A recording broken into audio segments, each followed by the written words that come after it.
శ్రీ మహాగణాధిపతయ నమ. ఐం మహాసరస్వత్యే నమ. శ్రీ లలితాంబికాదేవియే నమ. ఈ 12 రాసుల వాళ్లకు కూడా 2025 సంవత్సరము జనవరి నుండి డిసెంబరు 31 వరకు మిశ్రమ ఫలితాలు మనము చాలా రాసుల వాళ్లకు బాగుంది అని చెప్పటము అన్నీ కూడా తెలియజేస్తున్నాం. ఎవరు ఏమీ ఆందోళన చెందాల్సినటువంటి అవసరము ఎంతమాత్రము లేదు. ఎందుకు ఈ మాట నేను ప్రతిసారి చెప్తాను అంటే, ఏ లగ్నములో ఎవరైతే పుట్టి ఉంటారో ఆ లగ్నము రీత్యా కూడా ఉన్నటువంటి గ్రహస్థితుల వల్ల కొంతమందికి అనుకూలము ఉండొచ్చు, కొంతమందికి ప్రతికూలాలు ఉండవచ్చు. అందుకనే ఎప్పటికప్పుడు మనము మన బాధ్యతగా మనము తెలుసుకోవటం అనేది జరుగుతుంది. అందుకనే ప్రసార మాధ్యమాల ద్వారా చాలామంది మాస ఫలాలు కూడా తెలియజేస్తూ ఉంటున్నాం.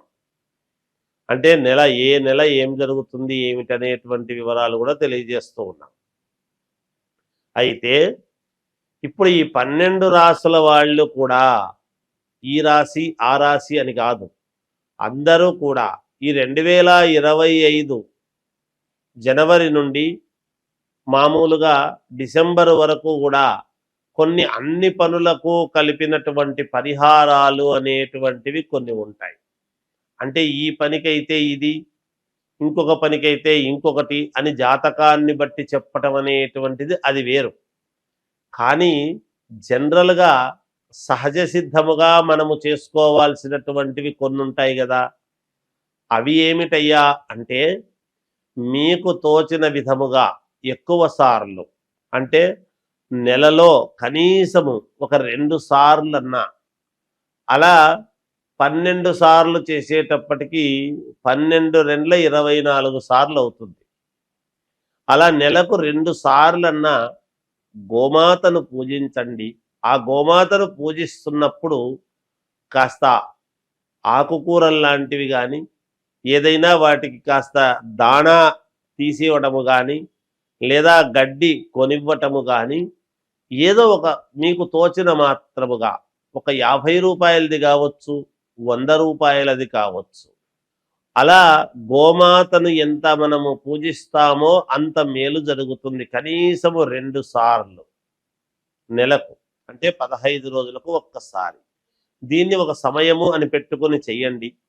ఇంకా ఒక పరిహారం ఏమిటి అనేటువంటిది మనం ఆలోచన చేసినప్పుడు, ప్రతి వాళ్ళ ఇంటికి కూడా నరదృష్టి, కొన్ని మనకు ఇళ్లలో పనులు కావడం లేదు అని అనుకునేటువంటి వాళ్ళు ప్రతి అమావాస్యకు, ప్రతి పౌర్ణమికి ఈ 2 సార్లు కూడా ఒక నిమ్మకాయ దిష్టి అనేటువంటిది ఇంటి ముఖద్వారానికి తీసి ఒక చోట చెత్త కుండిలో పడేయండి.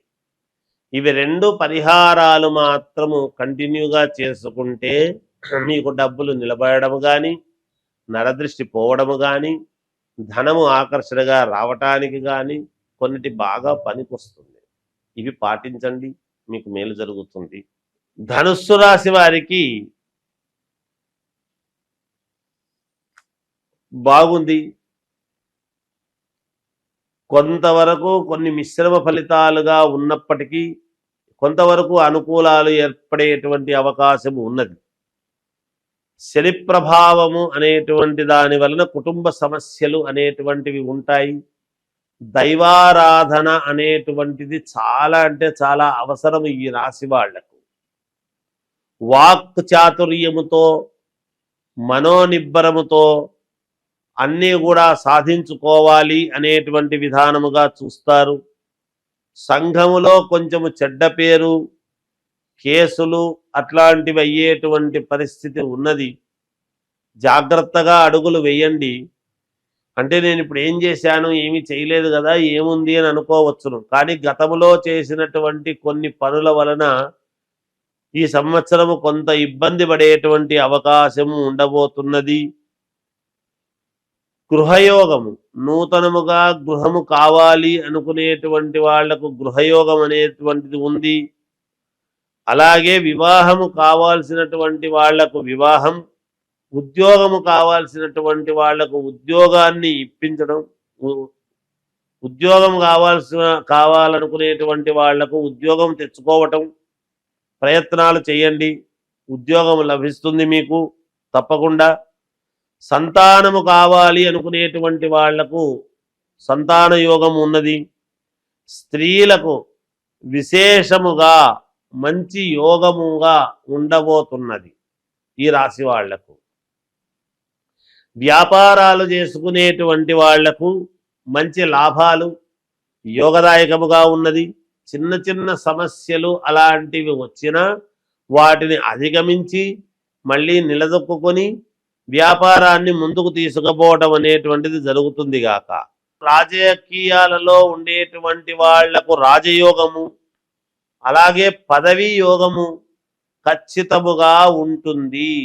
మీరు ప్రవర్తించేటువంటి తీరు, మీరు ఉండవలసినటువంటి తీరులో మీరు ఉంటే తప్పకుండా ఇవి లభించి తీరుతాయి గాక. సినిమా రంగములో ఉండేటువంటి వాళ్లకు, వ్యాపార రంగములో ఉండేటువంటి వాళ్లకు కూడా చాలా అద్భుతముగా ఉన్నది. విద్యార్థులకు మీకు చదువుకు తగినటువంటి ఉద్యోగం రావటము, లేదా విదేశాలకు వెళ్ళి చదువుకోవాలి అని వెళ్ళటానికి కావాల్సినటువంటి ప్రయత్నాలు చేసుకోవటము, ఇవన్నీ కూడా జరుగుతాయి. ఐఏఎస్ ఐపీఎస్ ఆఫీసర్లకు దగ్గర వరకు వచ్చి కొన్ని చిన్న చిన్న ఇబ్బందులు జరగటం అనేటువంటిది ఉన్నది. మంచి యోగం అనేటువంటిది తప్పటం వలన కొంత ఇబ్బంది కలుగుతుంది అనేది ఉన్నది. అంటే ఏదో యోగం వచ్చేటువంటి యోగం ఏదైతే మీకు రావాలి అని కోరుకుంటున్నారో ఆ యోగం అనేటువంటిది రాకుండా చిన్న ఇబ్బందులు జరుగుతున్నాయి అనేటువంటిది వాస్తవము. ఏది ఏమైనా ఈ రాశి వాళ్లకు ఈ విధముగా ఫలితాలు మిశ్రమ ఫలితాలుగా ఉన్నాయి అని తెలియజేస్తూ జయోస్తు.